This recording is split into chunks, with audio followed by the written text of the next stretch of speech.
नमस्कार दोस्तों, मैं हेमलता अंदर में बोल रही हूँ आप सभी का हमारे YouTube channel Hemlata blogs HG में स्वागत करूँगी। आप सभी कैसे आशा करती हूँ कि आप सब लोग स्वस्थ होंगे, मस्त होंगे, हालात जैसे भी है डटे रहे।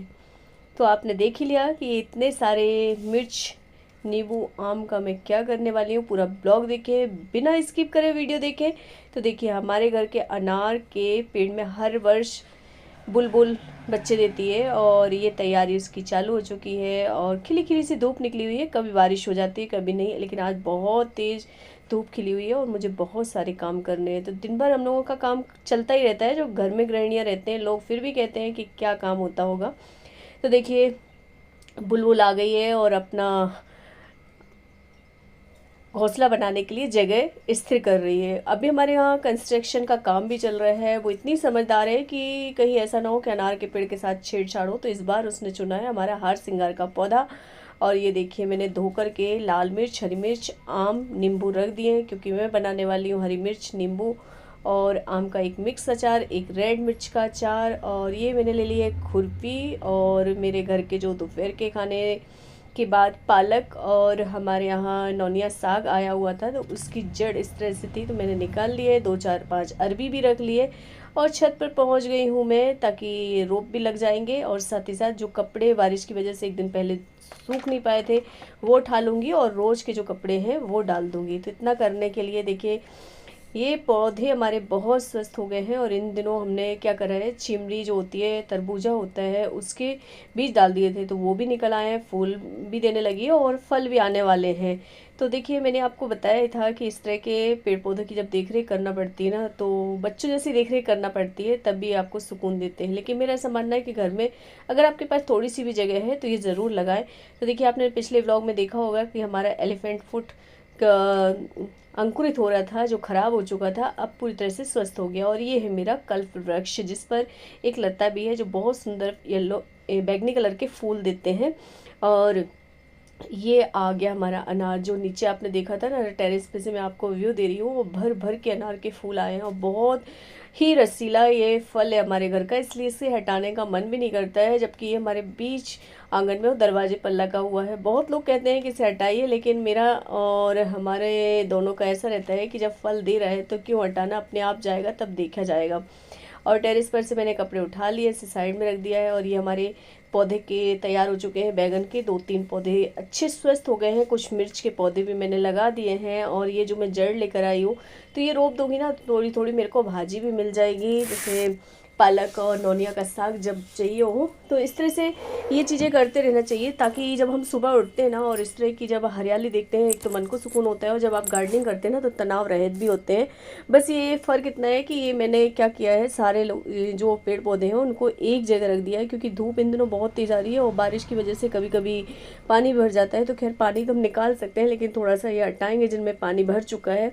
और जो अरबी है ना, उसे मैंने एक मटके में लगा रखा है, तो कुछ अंकुरित हो रही है। और 2 3 पीस और मैं लेकर आई हूँ नीचे से, जो अंकुरित थे। सब्जियां जब मैं काट रही थी तो उसमें से ऐसा हरा हरा सा मैंने अंकुरित हो रहा था, तो मैंने सोचा इसे भी लगा देते हैं, तो पत्ते तैयार हो जाएंगे। इसके पत्ते बहुत टेस्टी लगते हैं, आप सभी जानते हैं। अरबी के पकोड़े बनाओ या अरबी के पत्तों की कोई सब्जी बनाओ तो बहुत अच्छी लगती है। तो कुछ पौधे हटा दिए।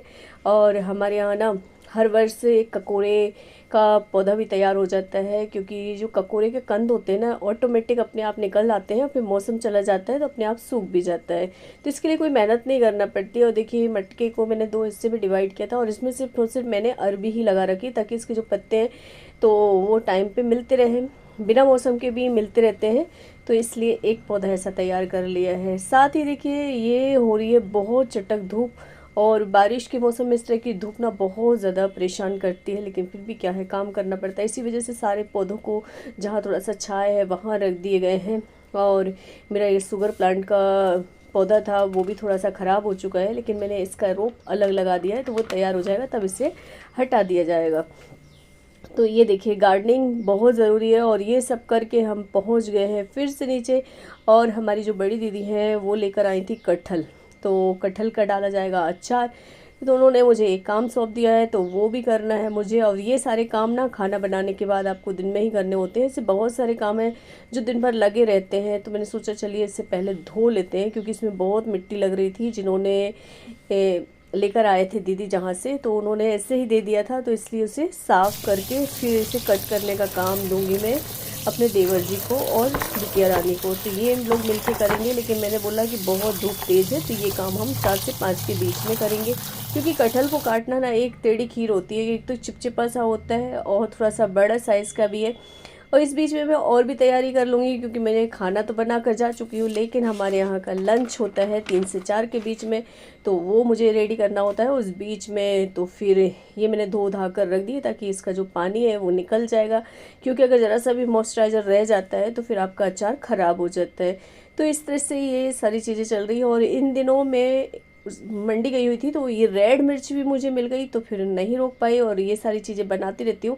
और देखिए मेरे बाल किस तरह से ख़राब हो चुके हैं, लेकिन कुछ समझ में नहीं आ रहा है क्या किया जाए। एक तो थोड़ा सा क्या है, बॉडी में हार्मोन्स की वजह से भी ये सारी प्रॉब्लम्स होती रहती है, लेकिन ये चीज़ें ठीक हो जाएंगी समय के हिसाब से हम देख रेख करेंगे तो। और देखिए कटहल हमारा कटने लगा है और ये हो गई है शाम, 5 बजे का मौसम है और गर्मी बहुत तेज़ है। तो हमने क्या किया है, आंगन में ही बैठ कर के ये तैयारी कर रहे हैं। तो भैया को दे दिया है ये काम, तो भैया कटिंग कर दिए है। इस बीच खुशी भी आ गई और इनको बोला भी कि तेल लगाओ, ताकि तेल लगाने से या नींबू लगाने से ये कटहल का जो दूध है, चिपचिपापन है, वो नहीं लगता है। लेकिन वो अपनी सुविधा के हिसाब से काट रहे हैं और अभी इसमें हेल्प करेगी खुशी। तो दोनों चाचा भतीजी अपने काम में लग जाएंगे। इसी बीच में मैं कुछ मसाले रेडी करूँगी, क्योंकि हाल के हाल मुझे मिर्च का अचार भी डालना है और एक मिक्स अचार डालना है। तो ये लोग ये कर रहे हैं कटिंग, तब तक मेरा मसाला अंदर मैं भुनावानी कर रही हूँ और ये सारी चीज़ें करनी है। कटहल का अचार तुरंत तो नहीं डाला जाएगा, इससे मैं क्या करूँगी, थोड़ा सा हल्दी नमक लगा करके थोड़ा सा स्टीम करूँगी, उसके बाद इसे सुखाऊंगी। क्योंकि ये हल्का इसमें अगर पानी रह गया तो ये साल भर के लिए नहीं हो पाएगा। और तुरंत खाने लायक हो तो कोई दिक्कत नहीं होती, तुरंत आप डाल सकते हैं।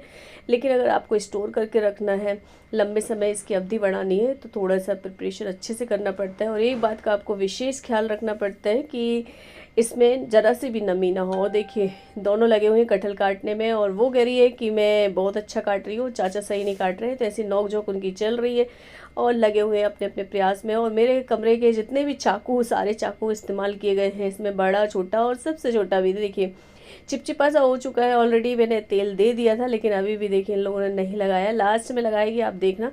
और ये जो कटहल के बीच का पार्ट है ना, वो अलग कर देना चाहिए, हम सब्जी में से भी ये अलग कर देना चाहिए, क्योंकि एक तो ऑयल पीता है, दूसरा इसका कोई टेस्ट तो होता नहीं है, इसलिए इसे अलग ही कर दे तो बेहतर है। इसका छिलका बहुत मोटा होता है, छिलका भी हटा देंगे और साथ ही जो बीच वाला डंठल है वो भी हटा देंगे। तो देखिए अब जाके ये तेल लगाया जा रहा है, जब सारी उंगलियां खराब हो चुकी हैं। तो बच्चों को भी आनंद आता है, और मेरा ऐसा मानना है कि बच्चे देख देख के ही सीखते हैं, तो इसलिए इस तरह के काम करते रहना चाहिए। और अक्सर क्या होता है, खुशी हमारे पास ही नीचे ही रहती है, तो ज़्यादा और बच्चों का तो नहीं होता है, लेकिन ये बहुत सारी चीज़ें देख देख कर सीख रही है, क्योंकि इससे सारी चीज़ों का मेज़रमेंट भी पता रहता है, क्योंकि इसके सामने होता है। और मेरी कोशिश रहती है कि सब कुछ सीख जाए और इसे कुछ बताना भी नहीं पड़ता है। और देखिए कितनी कलरफुल लग रही है मिर्च। और रेड मिर्च का ये मौसम नहीं है, लेकिन मिल गई थी मुझे, नहीं तो ये रेड मिर्च हमारे यहाँ मिलती है ग्वालियर में, जब फरवरी से लेके मार्च अप्रैल तक आपको अच्छा लाल मिर्च मिल जाता है। लेकिन ये एक किसान के पास रखा हुआ था, तो मैंने अपने आप को रोक नहीं पाई। और ये इतना अचार हम क्यों बना रहे हैं, इतना अचार हमारे घर में खाया नहीं जाएगा, ये सारा जाएगा कहीं ना कहीं। मतलब एक छोटी सिस्टर है दीदी की, हमारी जो जेठानी है उनकी बहन, उसके पास जाएगा, कुछ घर में जाएगा, कुछ हमारे परिवार में। तो इस तरह से ये मिलजुल के अचार का टेस्ट लिया जाएगा। और कटहल का अचार हमारे यहाँ देवर जी को बहुत पसंद है, और काफ़ी दिनों से लगे हुए थे, तो इसलिए बड़ी दीदी लेकर आई थी। और ये डल जाएगा अचार तो उनका भी मन हो जाएगा, और जिसे खाना होगा वो खा ही लेंगे। तो ये देखिए ये मसाले की मेरी तैयारी, इसमें मैं डालूँगी हल्दी और नमक, फिर क्या करूँगी, इसे मिक्स करूँगी और फिर इसे स्टीम करेंगे एक बर्तन जाली का लगा करके, और थोड़ा सा पानी बॉईल करके, जिस तरह से हम भापले वगैरह स्टीम करते हैं ऐसे ही आप बॉईल भी कर सकते हैं। लेकिन बॉईल करने से क्या होता है, कटहल बहुत ज़्यादा पानी ऑब्जर्व कर लेता है, और स्टीम करने से ये होता है कि पानी बहुत अधिक नहीं जाता है। फिर से हम ओवरनाइट क्या करेंगे, एक बर्तन में फैला देंगे। और अगला ब्लॉग कैसा रहेगा उसके लिए आपको नेक्स्ट ब्लॉग देखना पड़ेगा। वीडियो आपको कैसी लगी आप लोग ज़रूर बताएं और शेयर ज़रूर कर दिया करें। Thanks for watching.